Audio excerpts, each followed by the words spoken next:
Good morning, or good afternoon, wherever you may be, or good evening, or good night. This is Jen at JensArtyInclinations, a place to create, share, and play. Hi everyone, I'm back again.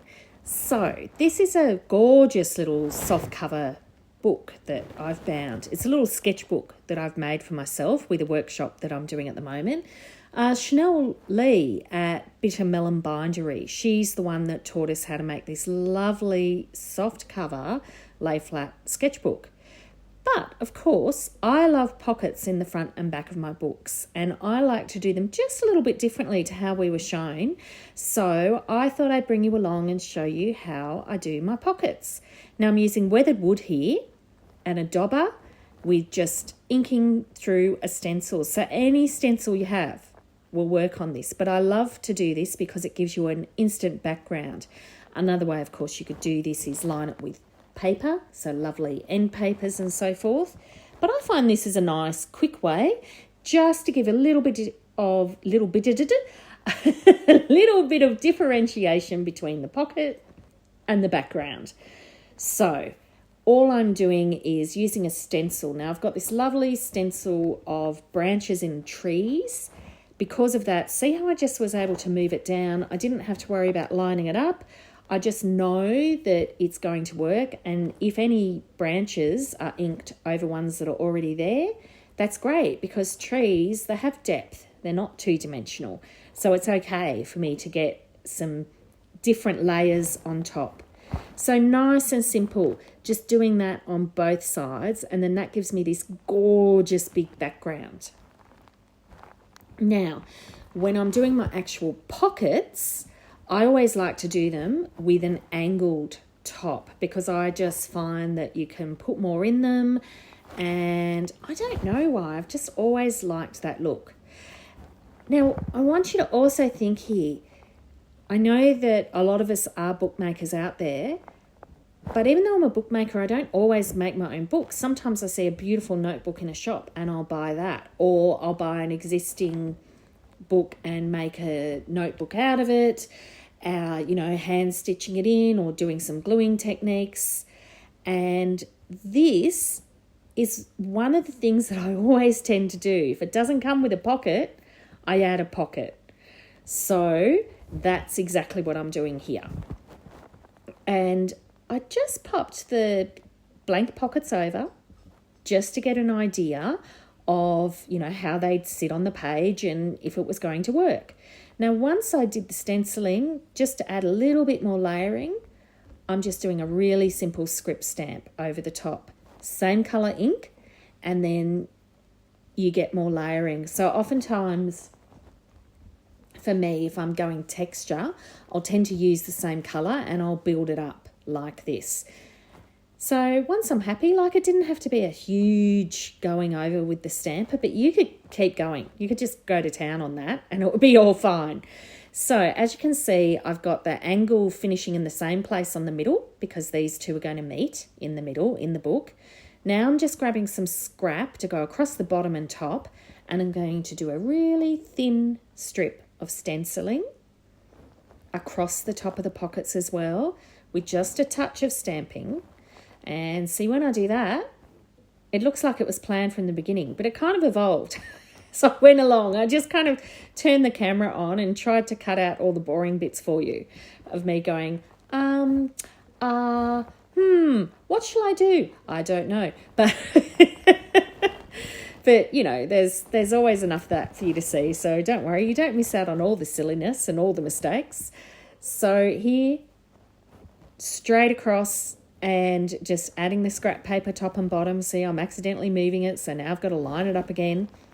Then I'm going to grab my stamp and just do a little bit of script stamping on this bit as well. Not a lot. I just want to touch because I haven't got a load in the back, so I don't want to add a whole heap onto the pockets either, so that, it looks like it fits in. Now, the only other thing that I have done is I've inked around the edges of the pockets and I've inked around the edges of the pages. So you've seen me do that enough, but I had already done that before I turned the camera on, so that's why you're not seeing that bit. Now I'm being very careful to make sure I've got lots of glue in my corners on these because I want them to be nice and strong. because this is a sketchbook, so I'll be adding notes and all sorts of paraphernalia and scrap bits that I'm cutting as I go through. So that's how it goes. Now I'm only doing the 2 corners. So those middle flaps, they do sit up a little bit. I did cut them just slightly. I cut the width just slightly shy of the width of the page so that it folds nicely without catching itself.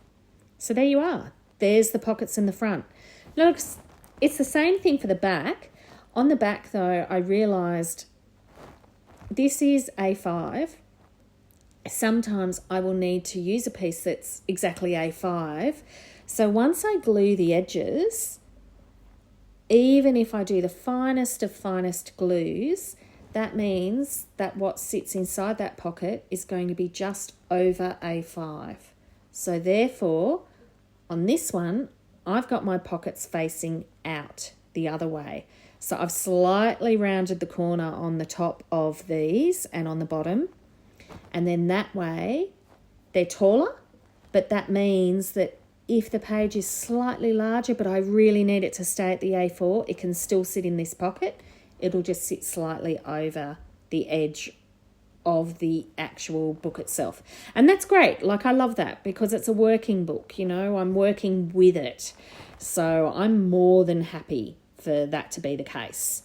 I like the fact that there's a little bit of rusticness. You know, these are only temporary. These are, you know, being used as long as I'm doing this actual project.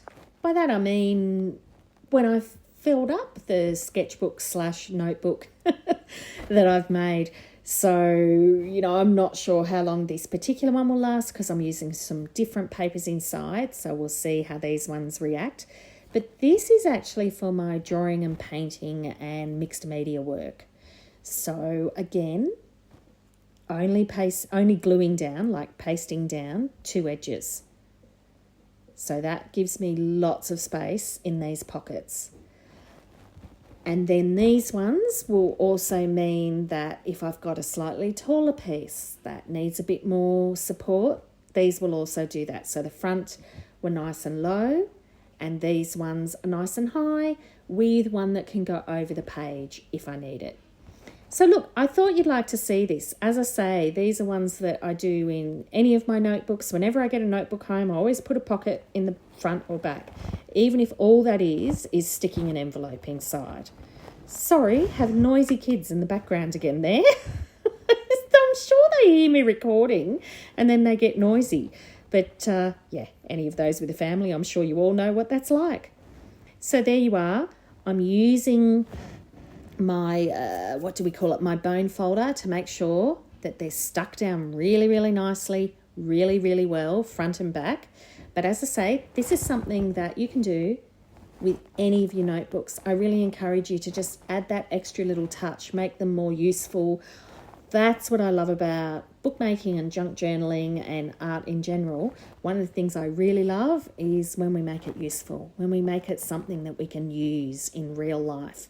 And as you can see, that pocket that goes to the outer edge means that I can have any size, anything in there, and it will still work and hold it nicely. So there you are. Take care, everyone, and I'll see you again soon. Go and add some pockets. Bye! I'd love it if you could leave me a comment below. Hit the like button if you enjoyed what you saw today. And of course, please subscribe if you haven't already. I will see you next time. And in the meantime, keep creating.